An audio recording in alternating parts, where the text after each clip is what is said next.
ఆలోచించుకోవడం కాదు. పొద్దున సభలో చెప్పాను, కార్యకర్తల సభలో, నేను దెబ్బలు తినడానికి రెడీగా ఉన్నాను.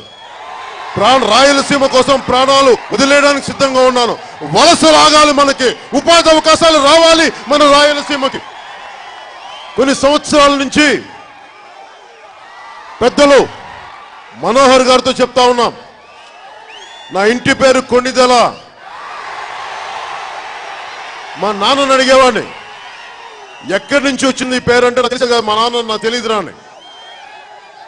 కానీ ఇందాక పొద్దున్నే నా స్నేహితులు ఒకరు చెప్తా ఉన్నారు, నందికొట్కూరులో కొణిదెల గ్రామం ఉంది, 500 గడపలున్న గ్రామం.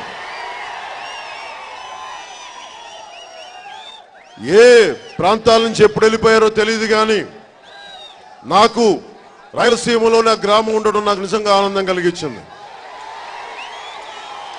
రుణ లేకపోయినా నేను పనిచేసేవాడిని. ఇది నాకు చాలా బలం ఇచ్చింది, చాలా ఆనందం ఇచ్చింది. నేను రాయలసీమ నిజంగా ఏ మూలకెళ్ళినా యువత, విద్యార్థినులు